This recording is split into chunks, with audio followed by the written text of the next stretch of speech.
السلام عليكم. ازيك يا معلم؟ عم محمود. بص اصلا انا عايز اقول لك يرجع تجيب الواد كل ما يوديه في حته يطلع وزينه وتاكل زيت بعدها باسبوعين. انا محمد. تعالى اطلب لي دلوقتي من هنا هندسه. وريني بقى انت بتعمل ايه عشان انا اتفرج عليك.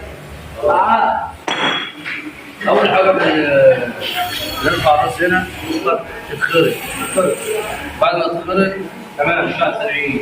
ترجع تاني. بعد ما تعمل كسر وتغسل تاخدها على التركيب على طول يعني لو عملت اي حاجه ولا بتشرب كل حاجه بتنزل. ولا اي حاجه. تمام. ما تطلعش حتى ترسم المكان. ممكن نشوف حاجه راكبه طيب؟ دي واحده. ماشي. الراس يا بص يا الناس عامل زي كده. تمام. بس لازم من جوه. ده خالص. ده خالص. ما شاء الله عليك. ممكن ترفعه وتنزله كده؟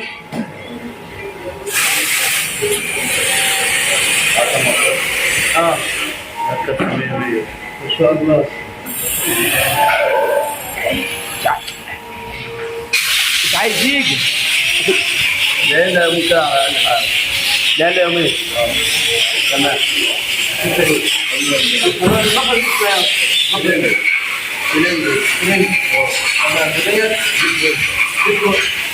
السلام عليكم. هو ده بنظافه وروق عليها ومشاهد دي والفلل المضيعه. تمام. تاخدها برضه على التركيب. كل ده في المكان ده. الميكانيكي يجيب لي حاجه ياخدها يركبها. ما يلعبش كده. الميكانيكا أول حاجة. هذا عشان خيال. كده انت خلصت دول. ايوه. تسلم الايد. تعالى كده. تعالى كده بص. ولسه برضك لسه بص كده. لسه بقى طبعا بعد ما يتقفلوا يبقى هتقول لي احسن راس من كده. الشطه بقى. امسك. لسه ما ركبش فيها راس بس حاجه بصراحه ربنا يعني حاجه محترمه.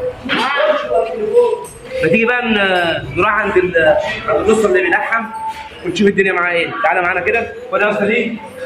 خد يا عمنا ديت. شايفكم انتوا. طبعا دي بعد ما اتقفلت.